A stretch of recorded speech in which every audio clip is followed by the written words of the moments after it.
The race to 5G is on, and the battle for talent is getting fierce. Welcome to 5G Talent Talk with Carrie Charles, a podcast dedicated to helping you face the future workforce head on. Navigate this challenging talent landscape with innovative strategies to attract, retain, and engage people in this new world of work. Only here on 5G Talent Talk with Carrie Charles, CEO of Broadstaff Talent Solutions. Hi, and welcome to 5G Talent Talk. I'm Carrie Charles, your host, and I have a very special guest with me today, Mike Simpson. He is the Chief Procurement Officer of T-Mobile. Mike, thank you so much for being on the show today. Thanks, Carrie, for having me and allowing us to discuss all things 5G. Yes, I'm excited. Let's first talk about you, about your journey in telecom. How did you get to where you are today? Yeah, so I'm getting close to 9 years at T-Mobile, but been in the industry for almost 17 now. So spent time at Clearwire before T-Mobile, and then quite a few years at Nokia Networks. So how I got to T-Mobile, Northwest native. T-Mobile has always been a big brand here in the Northwest.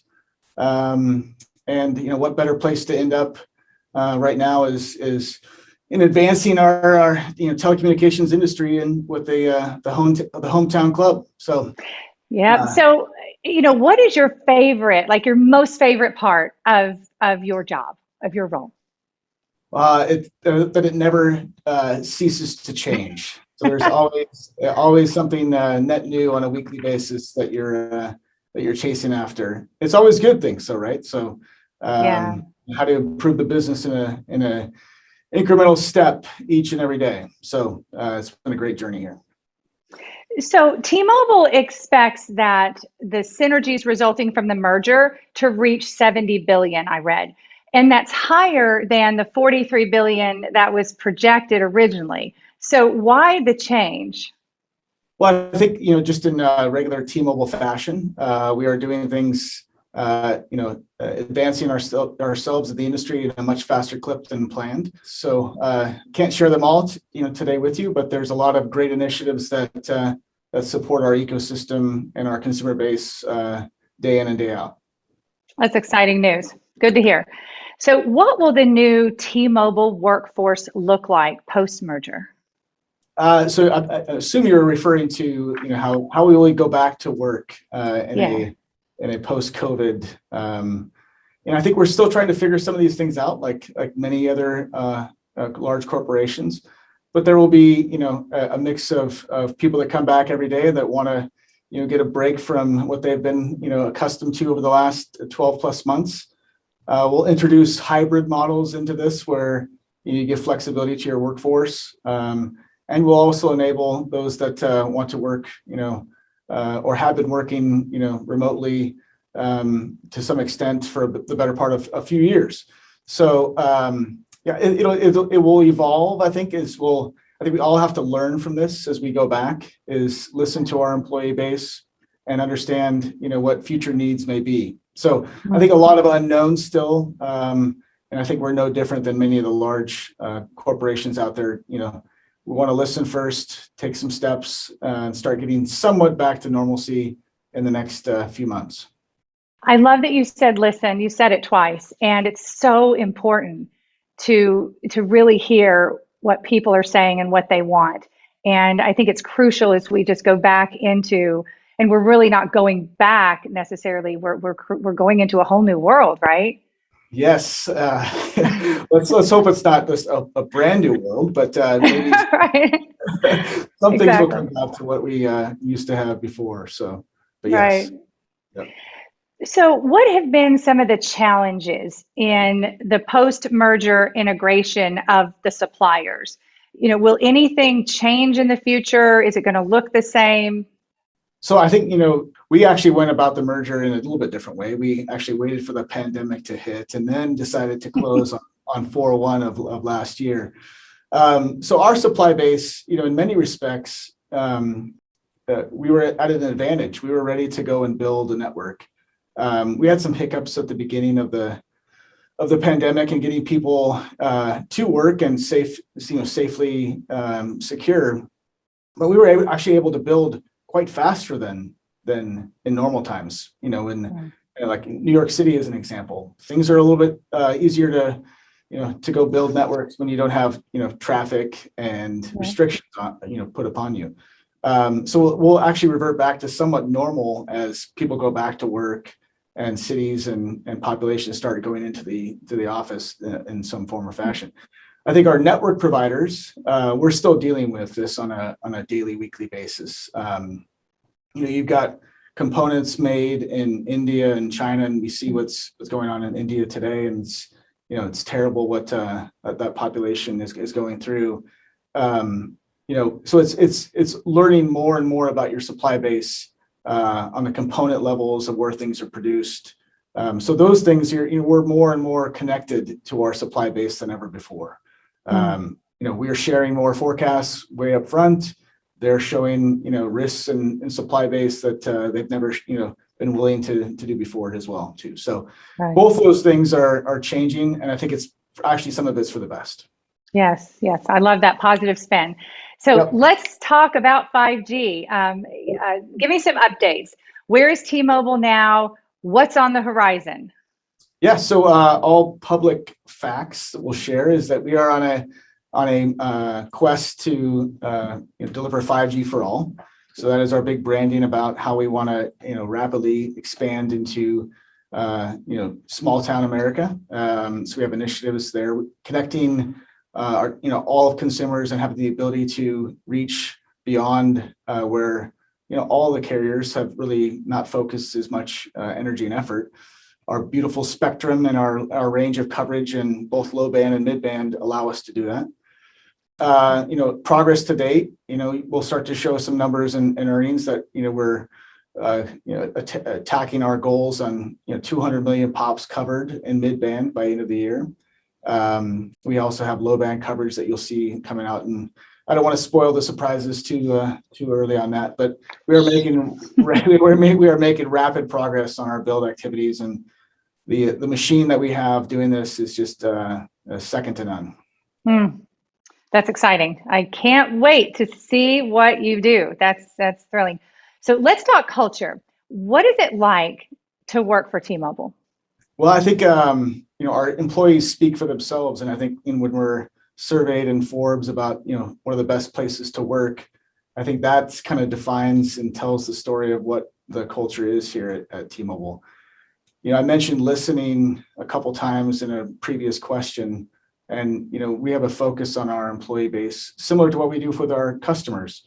We listen to what our customers want, we listen to what our employees want, and we take action to deliver the best for both. So to me, it's employees. We are as successful as we are with our employee base for a reason. And diversity and inclusion is at the top of our top of our minds and our ways of working. And I think that shows in the results that we produce to the street, but also produce from our employees when they're asked the question. So.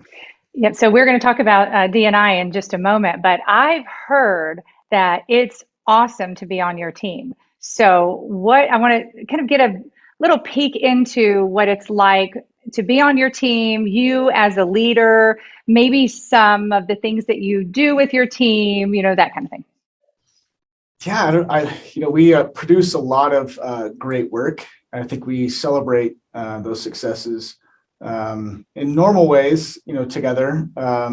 We like to have a good time as well. It's been a little bit harder over the last year, but I think this, within procurement and the network supply chain teams that work for me, we are at kind of the center of all the action, right? And so, new initiatives, new things brought to the table, our teams are driving and delivering. So it's an exciting, part of that journey. We have a network supply chain team that's energized, that's building at, record pace in the US. So there's a lot of great energy on that stuff. We try to step back a little bit and celebrate the wins and have a good time with it. So I heard that you do something, coffee with Mike once a month. Well, it's not really coffee with Mike. It's kind of drinks of your choice with Mike. Oh, okay, got it. That's fine. But some people are Like you more don't brave. have to have coffee. You can have other No, drinks you can have if water. You you can have you could have something green. Yeah, whatever. there you go. Green juice. That's mine. Yeah. Yeah. But That's yeah, so good. it's actually started out as something we used to do lunch with Mike, about 2 years ago.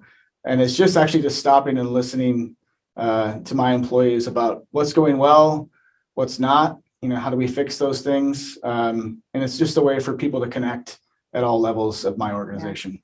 So important. So important. Let's talk about diversity a bit, because I know that diversity really fuels the uncarrier spirit at T-Mobile. So can you talk about diversity, but as it relates to T-Mobile's enterprise-wide employee focus, and also a little bit as it relates to supplier diversity? I know there's many different areas of diversity we could talk about right now. Yeah, so I think, from a corporate culture, enterprise-wide, it's top of mind. It's one of our core values that we speak from every level, that we are a diverse company. We get more out of being that way from a diverse thought, diverse culture base, and really, speaking from every chair of this organization, that we're focused on doing right by all. And I think that's been key to our success over the last at least 9+ years that we've been on this ride. I think in my shop, I also have the supply base to manage through, and so we have a mission to increase our spend and our visibility with diverse companies, and really not just diverse companies, but how they actually operate within as well. And you'll hear more about this in the future with us too. But we're not just interested in large corporations that happen to be diverse, but we want all companies, small business, medium, large. It's also how they treat their employees, and do they share the same values that we have in our company, and how do we spread more of this around to the entire tech sector. You may have seen some news recently from us of kind of walking the talk a bit, and we launched News Tech.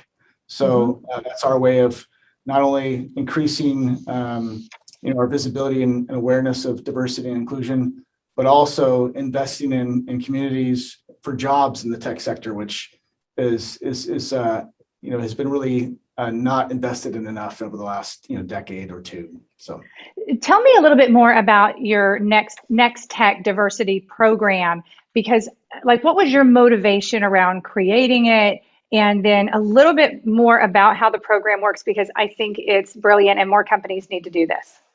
Yeah, so it actually started pretty organically with a session with Mike. We'll call it drinks, or it may have been coffee or lunch, whatever it may have been back in the day. But an employee asked, in the technology division, there are not a lot of Black technicians or tower climbers in the space, and they asked, "What am I going to do about it?"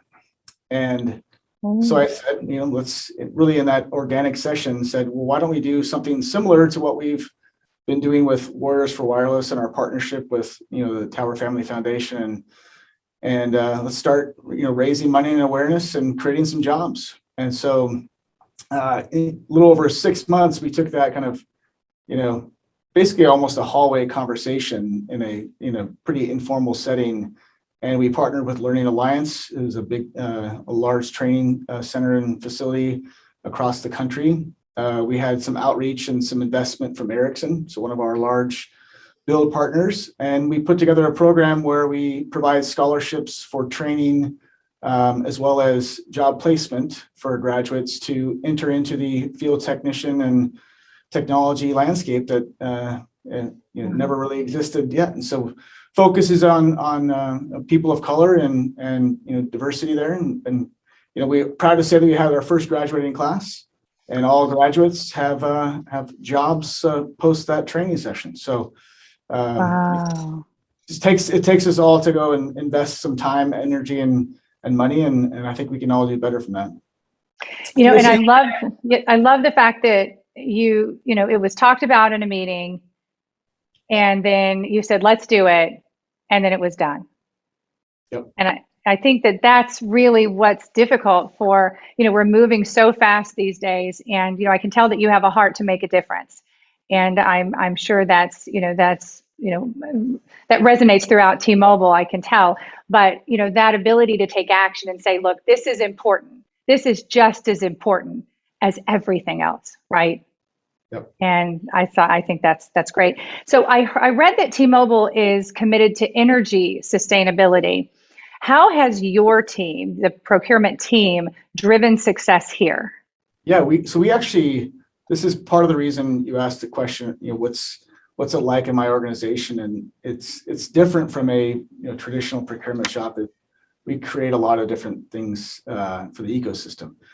And so, my organization kind of, again, came up with an idea of how do we invest in, off-grid or, sustainable energy, like wind farms and solar farms, and, producing enough clean energy that really, captures all of our energy output. And we were able to work with our, amazing team in enterprise to form a commitment about, how fast we could actually deliver that energy creation to really at least offset our energy output on the grid. So, that's been, I think, 3 or 4 years in the making on this, and I'm proud to say that we will hit that target at the end of this year. So, and wow, that includes awesome.